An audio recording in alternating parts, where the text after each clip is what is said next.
Welcome to episode 199 of Soccer Works, where we take a look at how soccer works in the U.S. and around the world. 3, 2, 1. Welcome to this Soccer Works Roundtable series live at the bar of the U.S. Soccer AGM.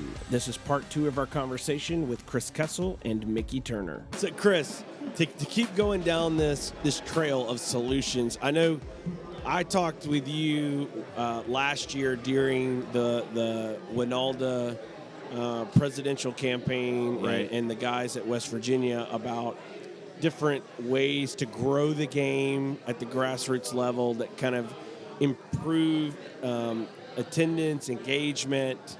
What are some things that you guys at West Virginia think would help in the area of attendance, engagement, growing that U.S. national team experience?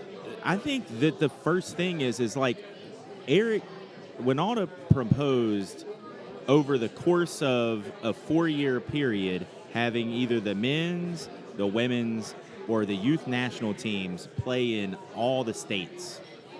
And I really, really think that hosting these games in communities that have never had the national team visit would be amazing for attendance first. After all, it's the national team, right? There's 50 states. The national team. It's not the same 6 markets over and over and over again. I mean, I want to say that we've Chattanooga, got more than 6 cities. I believe that Chattanooga hosted a game, a women's national team game, or maybe a men's. It was a couple years ago, and it was a friendly, and the attendance was above average. And I think that shows. I mean, look, we all know that Chattanooga supports, their team amazingly, know, and how many other communities out there would support the national team amazingly? I mean, why can't Albuquerque host a national team game? Agreed. It's a big city. Like, people act like the United States isn't full of big cities. Sure. They're everywhere.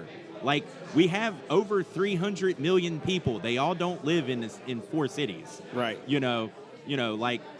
And I think that although, have you ever talked to a New Yorker? Because there's only one city. It's called the city for a reason. Right. I'm not from New York, as you can tell by my accent. Right. But it is my favorite city on earth. So I do have an affinity for New Yorkers, but there is more than one city. There is more than one city, right. And I think that if we moved the national team games around the country and gave them, exposure in a lot of these communities that don't have access. For a lot of these communities, they don't have access to even professional soccer. Sure. So bring in the national team, the men's or the women's national team. Or the development academy, for that matter. Right. They don't even have the development. They don't have any, they might have, a lower division team or an NPSL team or a USL D2 team or whatever. Or ODP on a youth level, but they don't have the top programs or leagues on the adult side. And they watch the games on TV just like everybody else. Right. Obviously not at the rate that they were 2 years ago, but they, people want to see the national team. So let's if we're going to do it over the course of a few years, let's take the national team on tour. Like, let's go to Boise. Why not? I think that is such a common sense, no-brainer. Which is why it'll never happen. Right? I mean, but it should. Yeah, I think it should happen because it is the national team, and it should be playing in cities around the country, states around the country. To grow the game. I just think why not? It's what I've heard. This is no great revelation, but one of the reasons that they don't do that is because they don't get a whole lot of time with the national teams. They don't get a whole lot of time with the players, so they've got 4 or 5 days to get them into training, and they don't want to waste a day on either side of a game traveling from Belgium to Portland or Boise, because that involves a decent more amount of travel. It's not that much. Personally, I don't really buy that, but you're talking about instead of a 9-hour plane ride. You're talking about a 12-hour plane Okay, ride. so if instead of playing in New Jersey across the river from New York, right? We're saying, what if they played, in Vermont. Or Madison, Wisconsin, or something. Madison, Yeah. Wisconsin, Yeah, again, West Virginia. Yeah, You it's- fly into D.C., you take a bus, and you're in West Virginia. I mean, it's not that far. Yeah, I think some of that is probably also has to do with just they want to be in big media markets for sponsors and things like that, which isn't a particularly good reason in my opinion. But I think so much of U.S. soccer is built on driving sponsorship revenue. For what purpose? To What's build the their money bank for? account. What's the money for? What are you doing with the money? That is a fantastic question.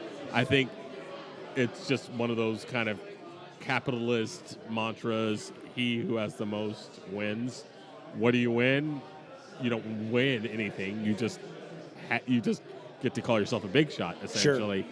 But I think that's essentially that is my opinion of what the federation is at this point. It seems to be just a revenue generating machine, and that explains why they have a $150 million surplus, which is great, but they're not really doing anything with it at the moment.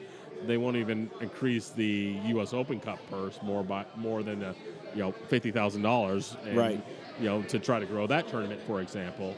And I know that's something that they're going to be talking about tomorrow. Not the purse per se, but the U.S. Open Cup, generally speaking. And so they are just so overly conscious about the financial well-being of the federation. To what end?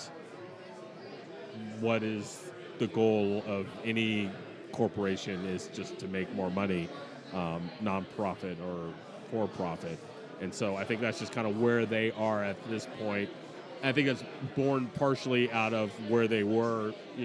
We talked about this off air, where they were back in the early 2000s when they were having to pay people to get the games on TV and they just had no money. Right. And so I think that's just something they decided that they're not going to go back to those days, and they just want to make sure that they have the war chest to deal with the ups and downs, which is fiscally responsible. I don't know what it does necessarily about growing the game. Right. So staying on this subject of growing the game and the national teams and national team matches. So we talked about lower ticket prices, right? We've talked about have the national team play in all 50 states, which both things to me, if you're an economist, there are market reasons to me that it makes sense. You've got the novelty and the newness, the specialness. It's a unique moment. I've got a national team game coming to my state. They've never played here before. People are going to show up. That's something I believe. That access is going to be important. Another thing to me that I see is that we're here at this AGM, and for everybody listening, if you haven't seen any pictures or any video that's gone out of us kind of doing this podcast, Soccer Works, roundtable at the bar. Mickey is got a darker tan than I have, natural darker tan than I have, Slightly, and Chris as well, right? Yeah. So there's not a ton of people with your tan that are part of the leadership of the federation. Okay, so.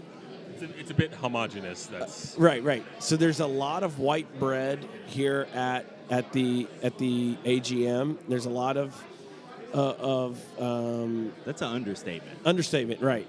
And so with that, okay, the another area to me where I think the federation could and should be doing a better job is reaching out and connecting with all populations, all ethnicities, all socioeconomic status.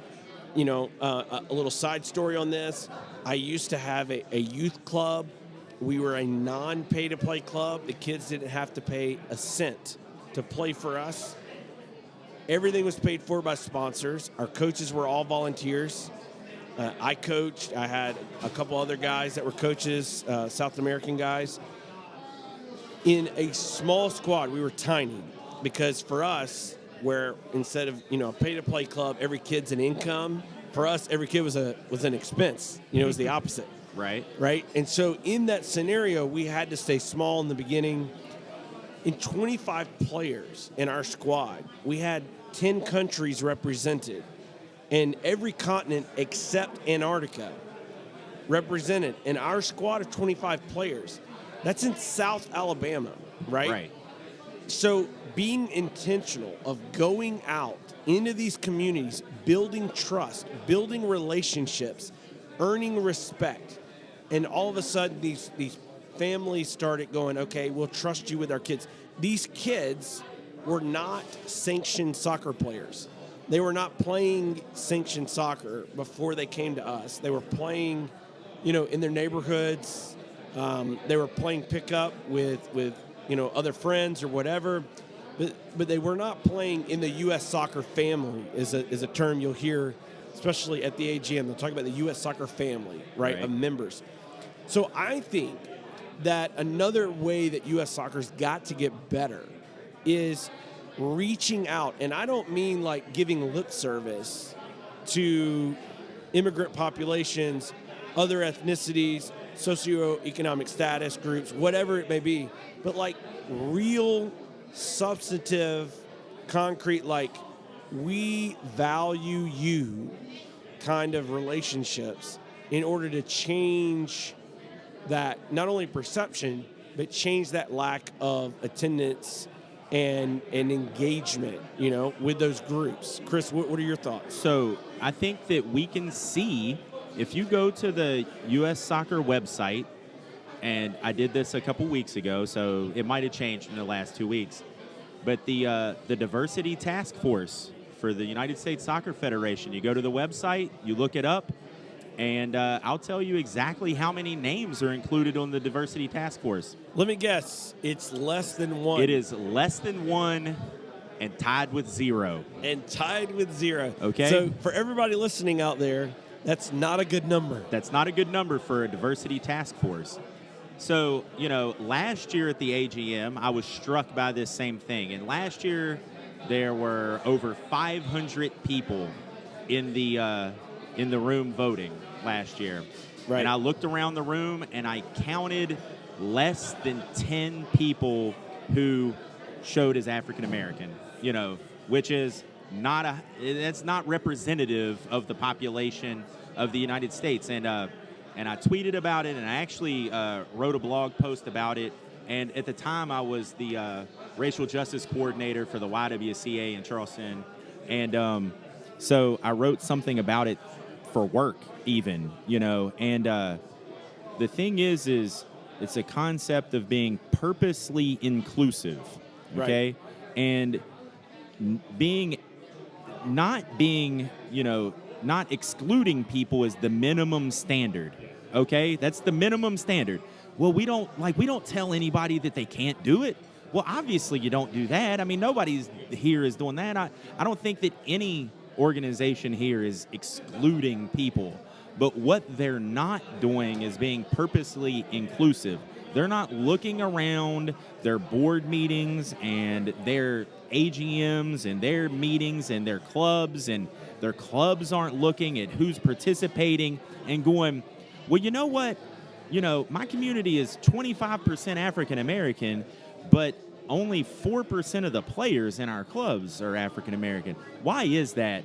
And if you give the answer of, well, black kids just don't like to play soccer, that's bullshit.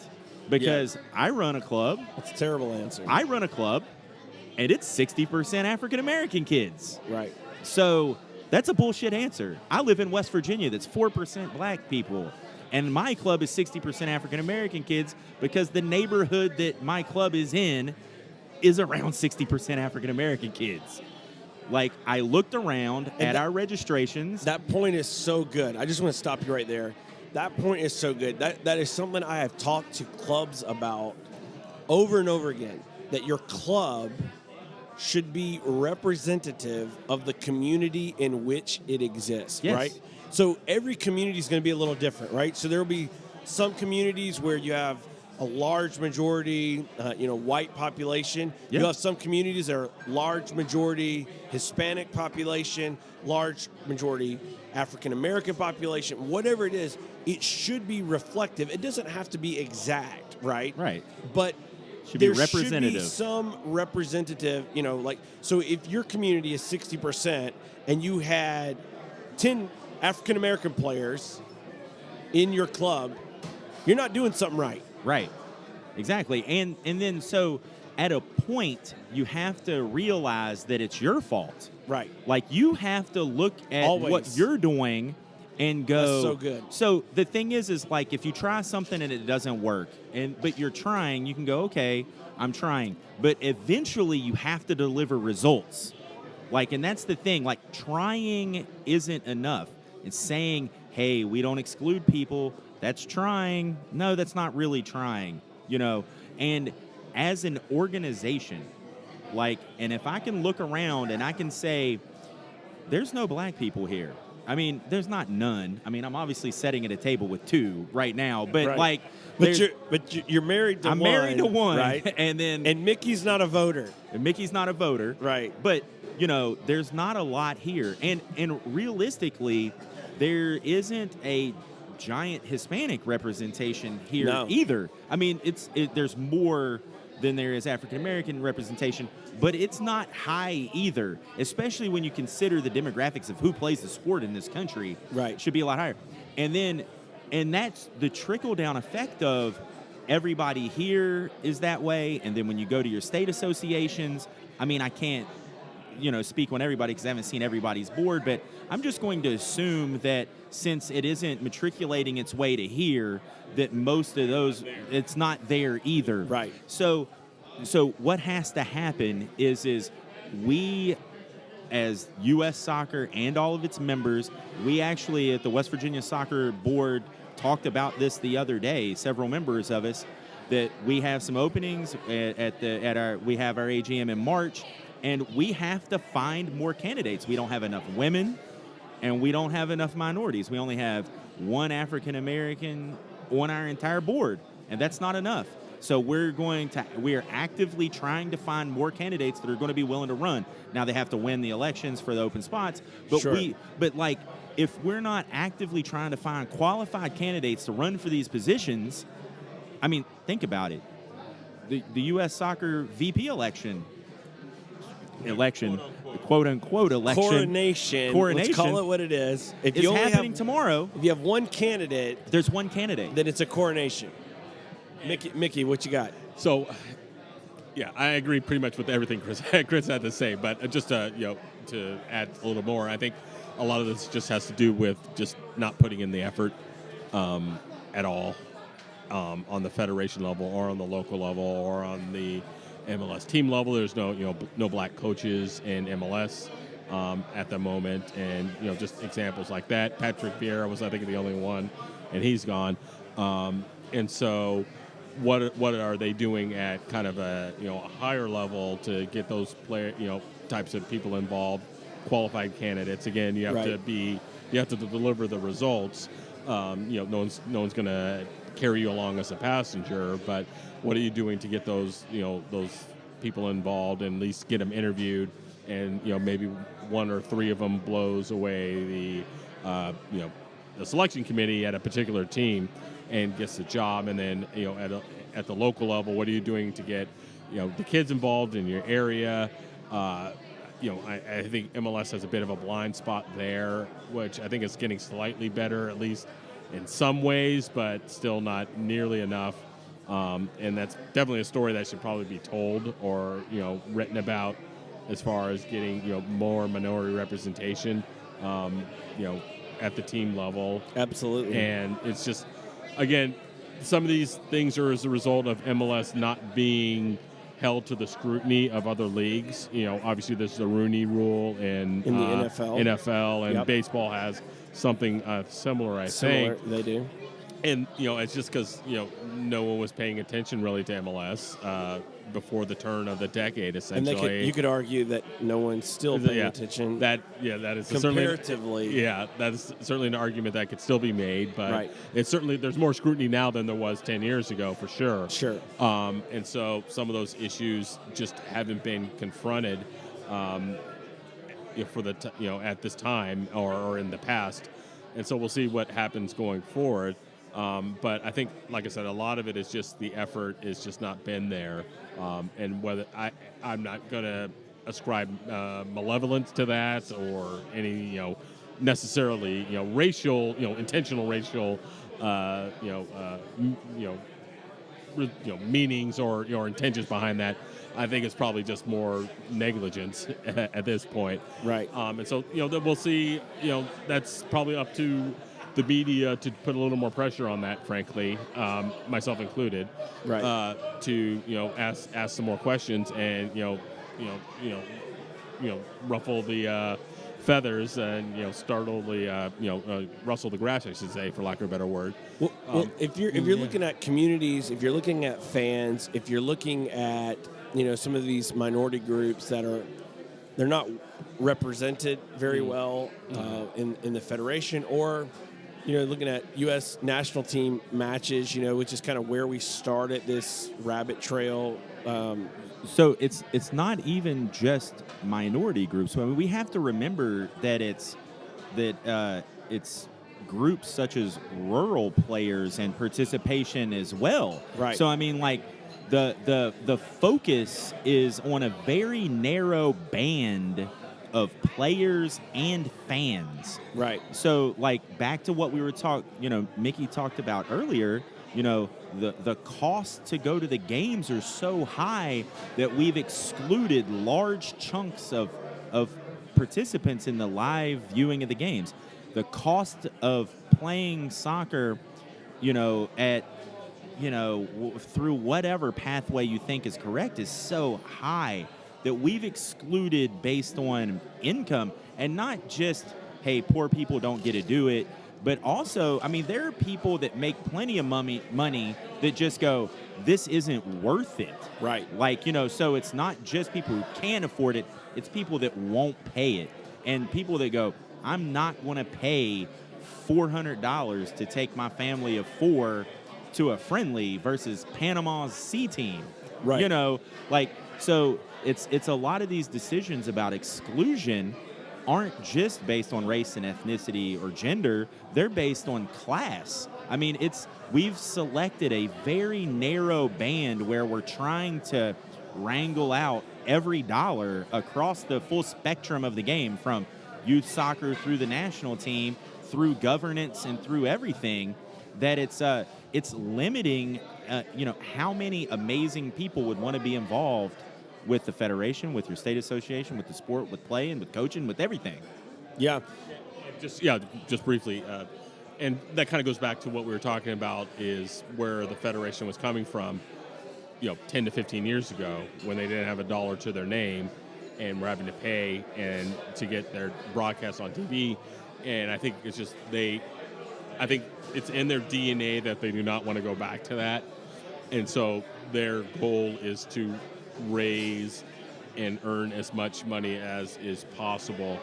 And that, unfortunately for, the rural minority, or for just your standard middle class person making $45,000 a year, and with a kid who wants to play soccer, or go watch a game, it's the federation has just decided that the price point for getting into those games is, it results in it being higher than most people are able or willing, Right. to pay. So, kind of wrapping up this kind of point here, people, whether it's prospective fans, whether it's prospective leaders, members, players, coaches, they really want two things from you if you're an organization, right? first is they want to feel valued, and the second is they want to feel inspired. If you can have that the public feel like you value them, and you can give them a vision or a dream that inspires them, then you can change. You can turn the lights on in a lot of places for a lot of people. You know, I heard today one of the statistics was the average or median income for the average player in the DA, which is the U.S. Soccer Development Academy. If anyone's unfamiliar with this, it's what is considered the top level of youth soccer in America. That doesn't mean quality on the field is the top. It just means U.S. soccer is deemed that this is the top level. And in that level, that the median income per family on average is somewhere around $60-something thousand a year, like 66 or whatever. There are a lot of people that you are leaving on the outside looking in when you're talking about some of those price points, especially if a kid is not on a scholarship or he's not at a, fully paid, Subsidized, academy, right? Subsidized academy. So there are a lot of things, whether it's how we are trying to engage fans, whether we are engaging future leaders, how we are engaging families and players and coaches, where I see that the Federation as a whole has just got a lot of work to do to really change and improve and capture this enormous potential that is American soccer. Because I think, and I've said this before, I'll say it here on the round table, at the bar of the U.S. Soccer AGM, with all sincerity, that I believe that U.S. soccer, American soccer at large, we could be the greatest soccer country on earth if we want to. Like, if that is our goal, that is our vision, and we collectively come together and say, this is our mission, we're going to do it, I think we can do it. But we don't have that mentality in this federation right now.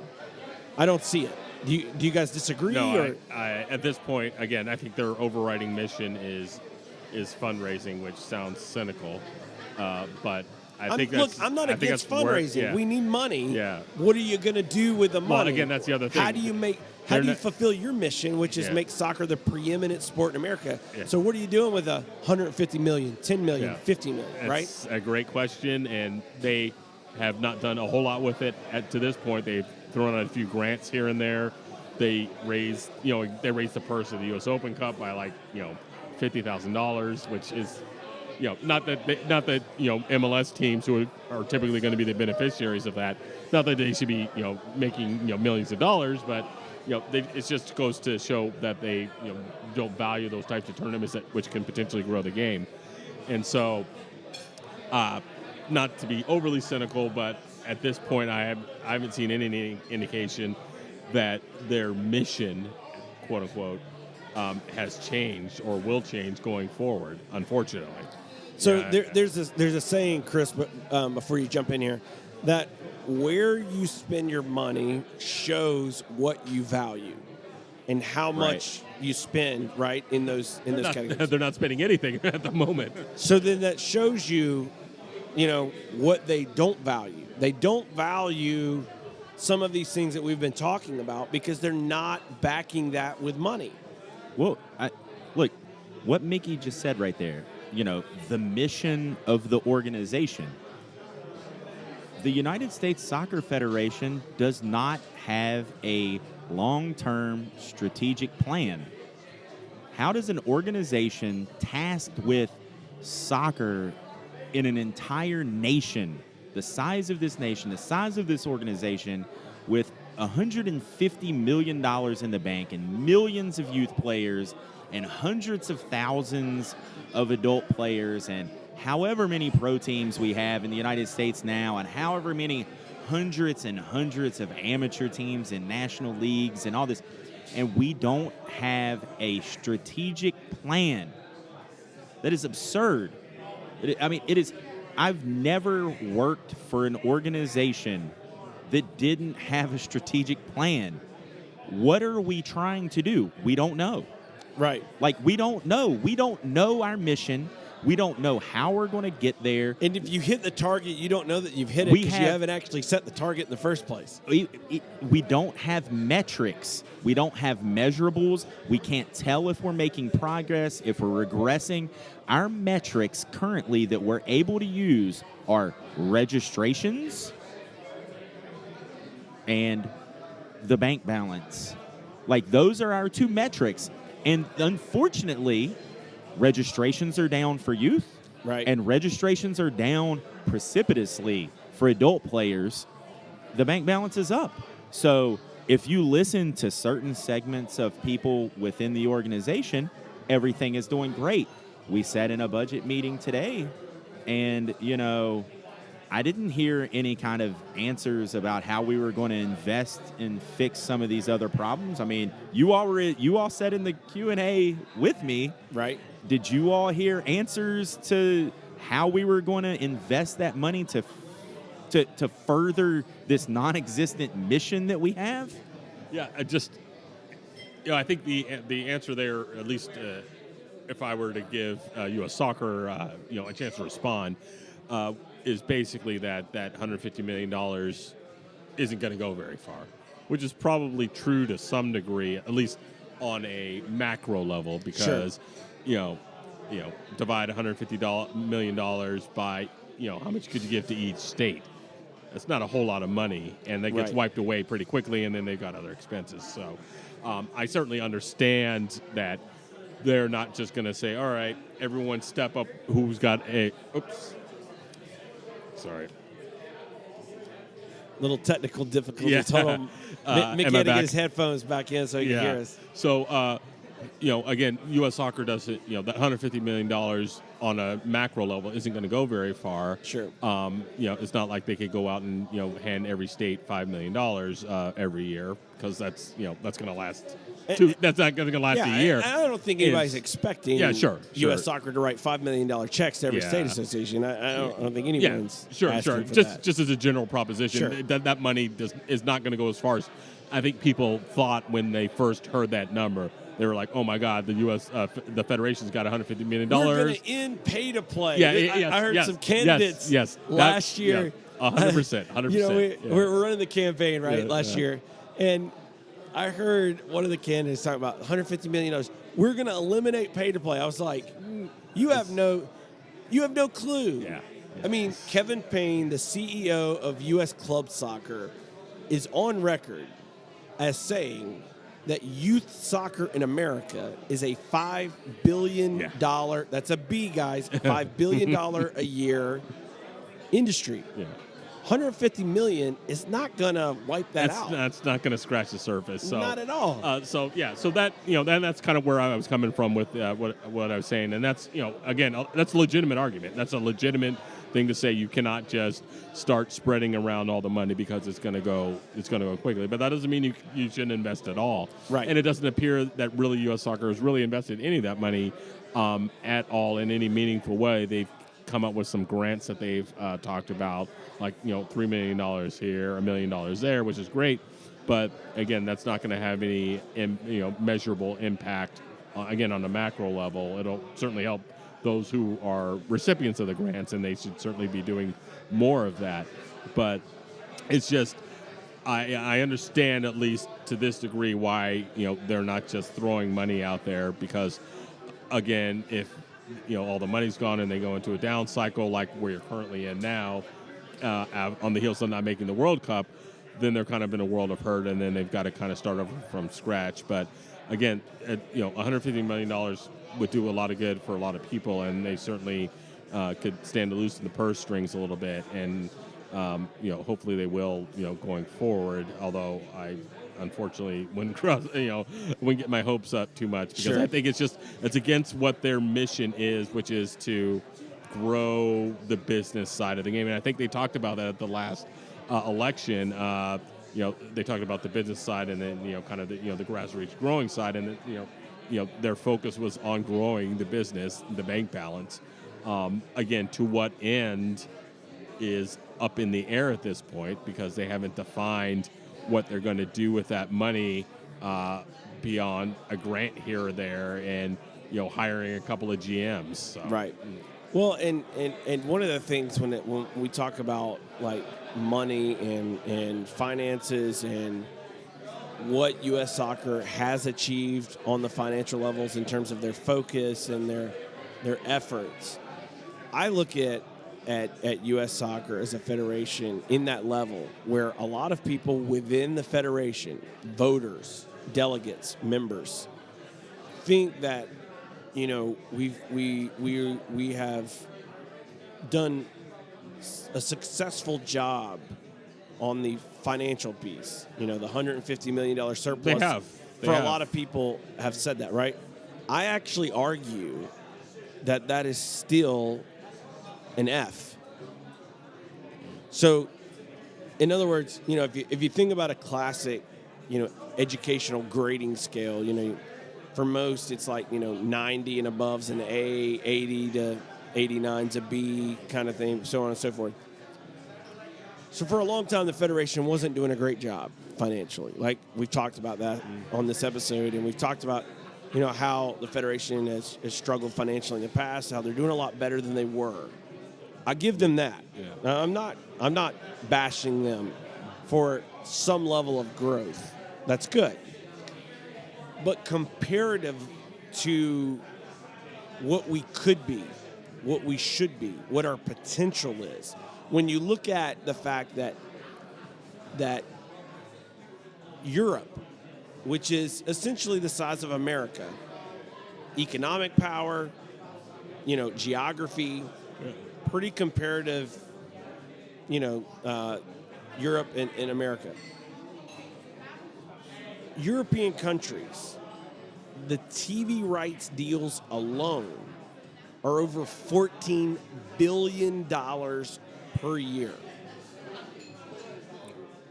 Our combined U.S. national team with Major League Soccer broadcasting rights are $90 million a year. Yeah. Our surplus for the country, $150 million. So when I look at the grading scale, I go, man, is it better than what it was? Absolutely. Is that a step in the right direction? Absolutely. Do we need to keep finding, like a Volkswagen partnership and keep growing absolutely. But where we could be, where we should be, these unmet expectations or unrealized opportunities, I don't see that we are aggressively handling those things very well in the financial piece, even setting aside the soccer side, just the commercial, the financial. I just think that we should be talking about a deal for the U.S. national team and a deal for Major League Soccer that dwarfs $90 million a year, hands down. I totally agree with that, and I think that comes back to the fact that we have no metrics to measure and to say, hey, we accomplished our goals over this 3, 5, 10-year period, and we never have. Like that trickles down from the top level. Like if U.S. Soccer doesn't have metrics to measure growth by, like, yes, we have more money. Did we reach our goal? We don't know. We didn't have a goal, So, and that trickles down. So the state association, how good of a job did you do? Well, kids played soccer. We, adults played soccer. So by golly, we did awesome. Well, what were your goals? What were your metrics? How did you measure? How were your comparables? I mean, like how does that work? Well, we actually didn't set any of those, and U.S. Soccer didn't give us any guidelines, and they didn't set any national standards, and they didn't do, like, we don't, there's no, it's a lack of leadership. It's Right. not a lack of people in charge. It's a lack of leadership. And nobody has taken the reins of American soccer at the highest levels and said, hey, we should have $1 billion in the bank in 5 years. And this is how we're going to get there. We're going to be big and bold, and we're going to say this, and we're going to accomplish this. And you know what? We might not get there. But unless somebody says, hey, this is where we're going to end up. This is how we're going to get there. This is our vision. This is our plan. This is how you fit in. And Alabama, this is how you fit in. And, MLS, this is how you fit in. And everybody, this is how we all fit in. NWSL, this is how you fit in. And this is what we need from you so that we can all get there. We're never going to get there because we have nowhere to get. And just like you were saying, making some money was maybe great. Maybe we are reaching our potential, but we didn't set a goal to say what our goal was. Right. Was 150 million success, or were we shooting for 500? Were we shooting for $1 billion? You don't know. If you don't know what your target is, you don't have a way to judge success. So when I mentioned Europe, and I mentioned 14 billion plus per year in TV broadcasts alone for the soccer economy in Europe, and we look at America, I go, okay, 150 million is good, but it's pennies on the dollar of what we could be. If we set our goal to say, we're going to do $1 billion, how do we get there? All of a sudden, you sit down and you start thinking differently. You don't go, how do I go from, 500,000 members here in this organization to 550? You're going, how do I go from 500,000 members to 1.5 million? How do I go from a couple million registered players to double that, 5 million or 6 million or 8 million registered? How do I go from 10, 15,000 at a U.S. men's national team match to 60,000? And how do I go from a television contract that is cut up and split up between the Federation and Major League Soccer for $90 million a year? And how do we have these two, what should be separate, pieces or properties when you're looking at media rights in the national team rights and the Major League Soccer broadcasting rights? But even if they were bundled together again, right? How do we take that from $90 million a year to $400 million a year, $500 million a year, $600 million? Like, it's a to great think question. Differently, right? You have to, when you are operating on big, hairy, audacious goals, right? BHAGs. If you've ever done any leadership reading or studying, this is something that's often talked about, is these big, hairy, audacious goals. When you have those, it makes you think different, right? If you're President Kennedy and you're in the early 60s and you get up in front of the country and say, we're going to put a man on the moon by the end of the decade. Now, no one's ever been on the moon before, but we're going to do it. Everything changed. Everything changed. We didn't go, hey, we want to get out to space and maybe one day we'll get out there. Maybe one day we'll do. It was like, here's the BHAG. We're going to be the first country on this planet to leave this planet, go into outer space, and put a man on the moon. And oh, by the way, 50 years from now, 60 years from now, there's going to be a phone that fits in your back pocket who is more powerful than the computer in the ship that's going to put the man on the moon. But that we did it.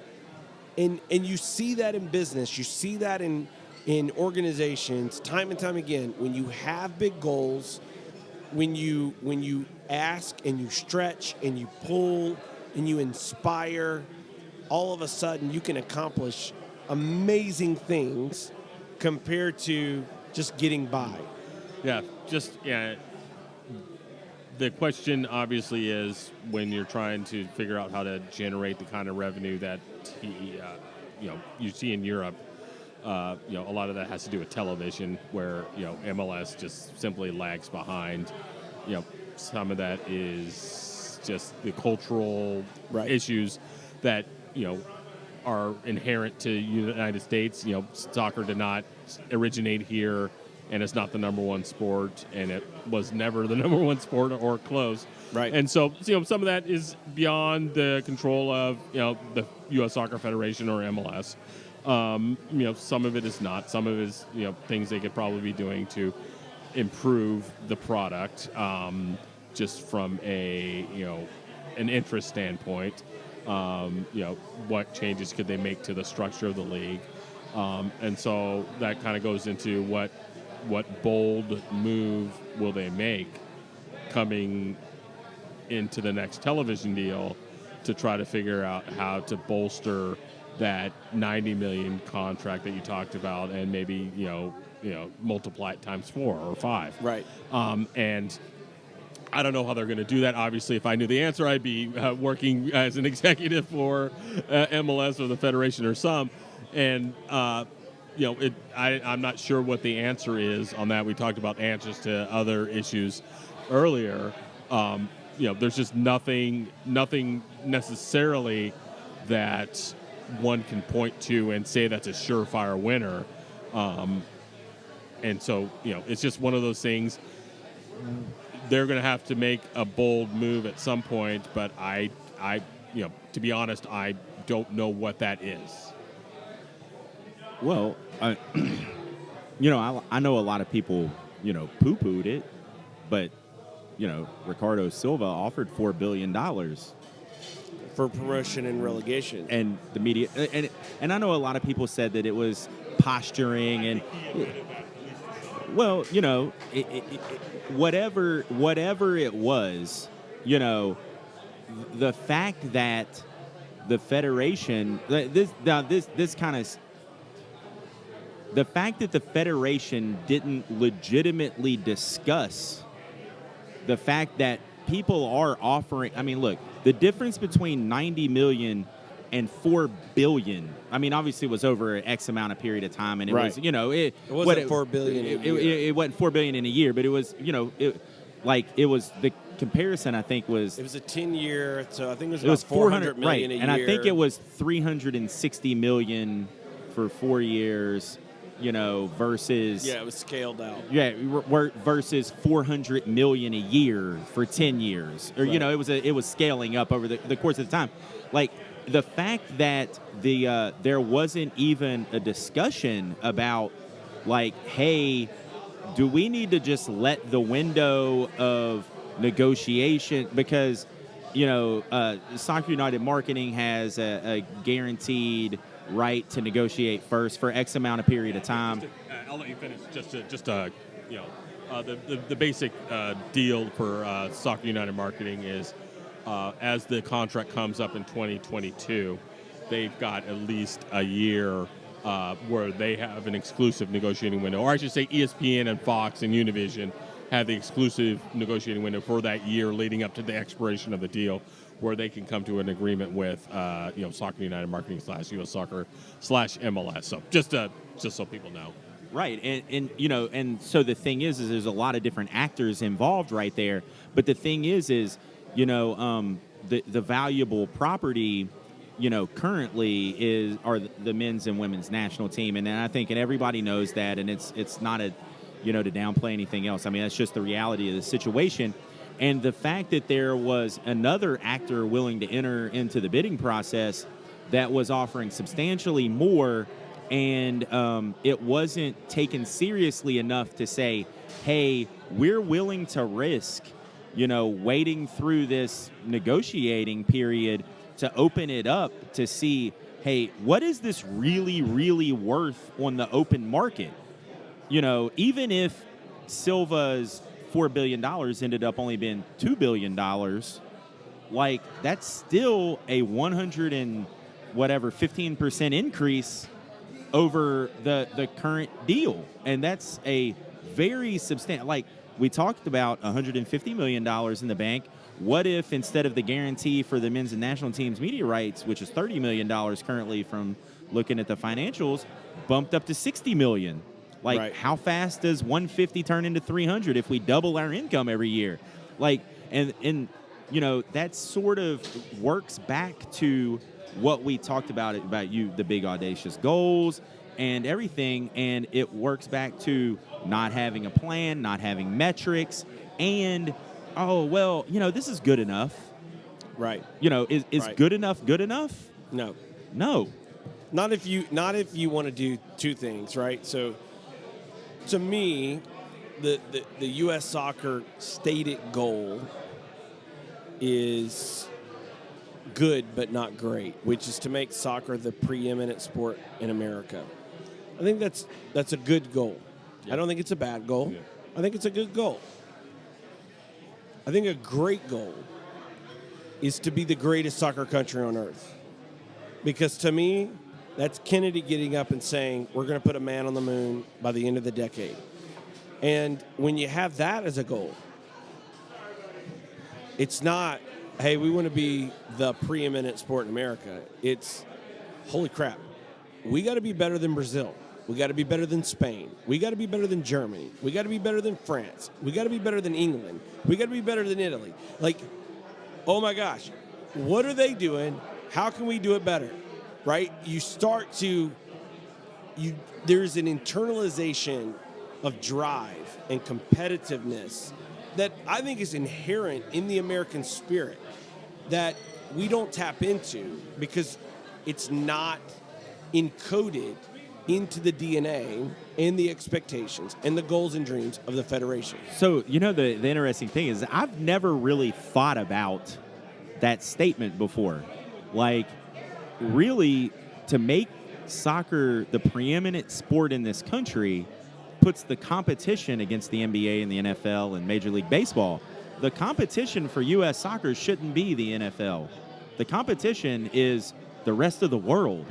Like, and I'd never really thought about just how changing, you know, that phrase changes the goal so much, because the preeminent sport in America equals business metrics, money, you know, TV ratings, whatever. Like, is that really what the Federation's goal is supposed to be?